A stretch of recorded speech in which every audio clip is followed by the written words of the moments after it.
pas les divorces, mais au-delà de tout ce que nous pouvons penser, en fait, c'est quoi un régime matrimonial? Le régime matrimonial est le choix que les mariés vont porter et qui va diriger tout leur mariage. On peut dire, j'étais dans la communauté réduite aux acquets, j'opte pour la séparation des biens par rapport au comportement délictuel de l'époux ou de l'épouse. Tout le monde a besoin de se marier, tout le monde veut se marier. Mais la plupart des petites choses qui créent de grandes tensions dans le couple ne sont pas prises en compte. Entre autres, les choix du régime matrimonial. Et bon nombre de ceux qui se marient en sont conscients les jours de leur mariage ou quelques jours avant. Depuis leur naissance, leur croissance, ils n'ont jamais entendu parler de ces sujets. Et ceux qui en ont entendu parler n'ont même pas abordé le sujet. Or, comme nous disent les dispositions légales, le régime matrimonial est constitué par un ensemble de dispositions légales ou conventionnelles qui règlent les rapports patrimoniaux entre époux. Les choix des règles des gouvernants, les rapports patrimoniaux entre époux est libre, mais sous réserve de certaines dispositions qui ne doivent pas être contraires à l'ordre public. Alors là, je n'aimerais pas être trop technique, j'aimerais entrer dans le vif du sujet. Par rapport à l'article 487 de la loi 4, quand nous parlons de la loi 4, nous parlons de la loi qui gère la matière dans laquelle nous sommes en train. C'est quoi un régime matrimonial? Le régime matrimonial est le choix que les mariés vont porter et qui va diriger tout leur mariage. Depuis le temps où ils vont signer devant l'officier de l'état civil jusqu'à ce qu'il y aura le divorce. Nous ne sommes pas là pour parler de divorce, nous n'aimons pas les divorces, mais au-delà de tout ce que nous pouvons penser, nous devons mettre des garde-fous. Nous devons mettre des garde-fous pour savoir, en cas de divorce, quel sera le sort de l'époux et de l'épouse.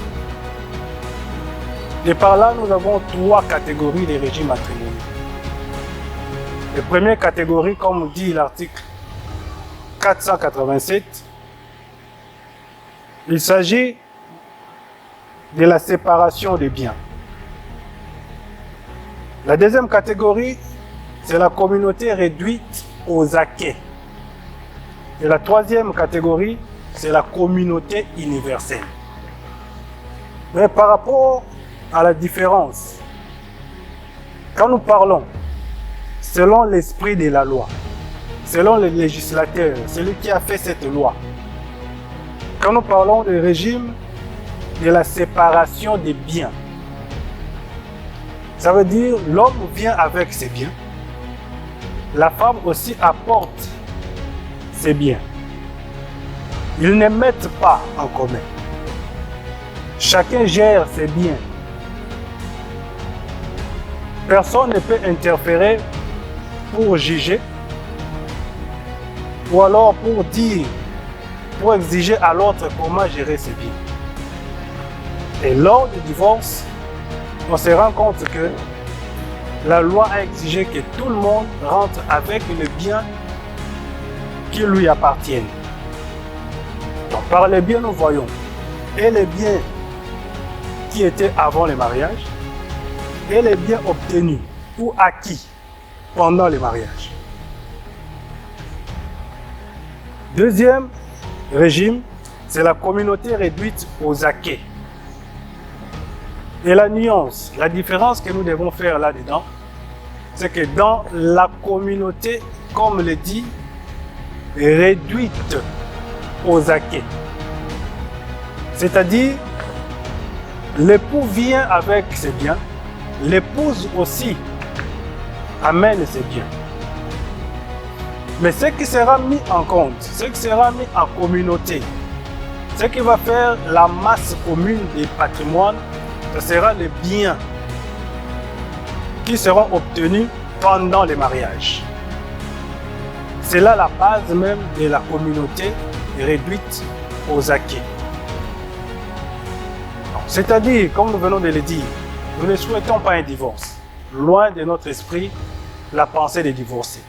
Mais si arrivé que le divorce s'impose, lors de la séparation des biens, comme nous séparons les époux, il y aura séparation de tous les biens acquis pendant les négoces, pendant les mariages, pendant la vie commune, pendant le temps qu'on a signé devant l'officier de l'état civil.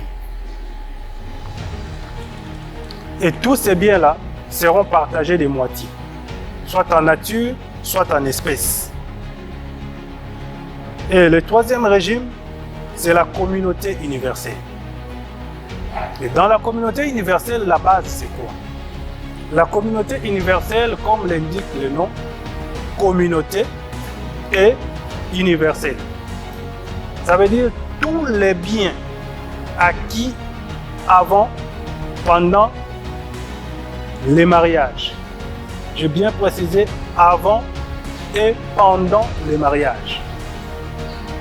Seront mis en commun à telle enseigne que ça deviendra une masse commune. Il y aura confusion entre le patrimoine de l'homme et de la femme. On ne saura pas qu'est-ce qui appartient à l'homme et qu'est-ce qui appartient à la femme. Que ce soit les biens en nature, que ce soit les biens en espèces. Que ce soit la voiture, que ce soit les voitures, que ce soit la parcelle ou les parcelles, que ce soit des comptes en banque, et on confond même dans les commerces si l'homme est un homme d'affaires. C'est là la base de la communauté universelle. On met tout ensemble. Et lors du divorce, ce qui est déplorable, c'est ça. Lorsqu'il y aura divorce, on divise tous les biens acquis et tous les biens qu'on a possédés avant même les mariages. Avant et pendant les mariages sont divisés à part égale entre époux. Et comme on vient de le dire dans l'énoncé, on dit que ce sont des biens patrimoniaux entre époux. Et surtout,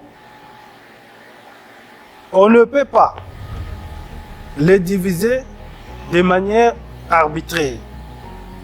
Le choix de ces règles gouverne les rapports patrimoniaux entre époux. Ce choix est libre, mais sous réserve des dispositions qui ne sont pas contre l'ordre public.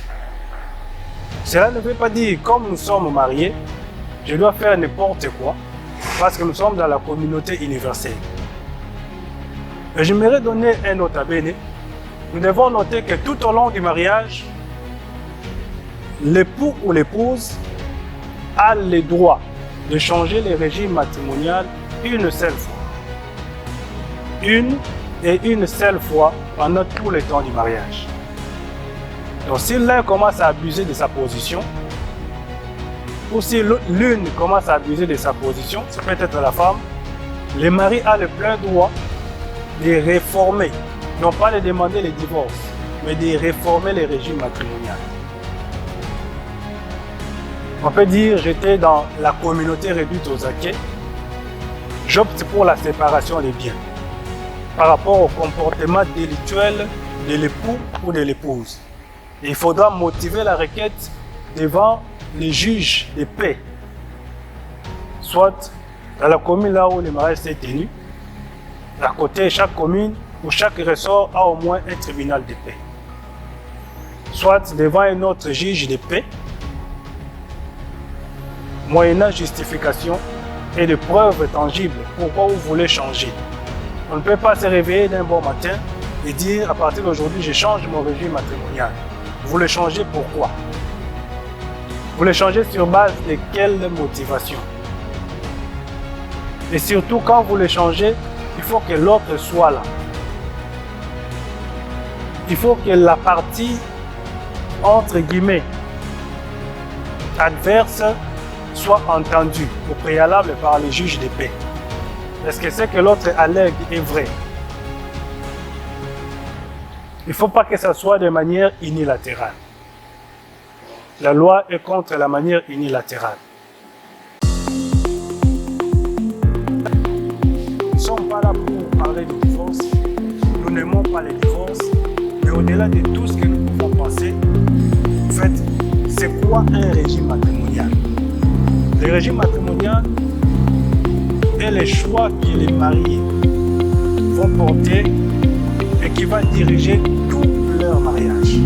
On peut dire, j'étais dans la communauté réduite aux acquis, j'opte pour la séparation des biens par rapport au comportement délictuel de l'époux ou de l'épouse.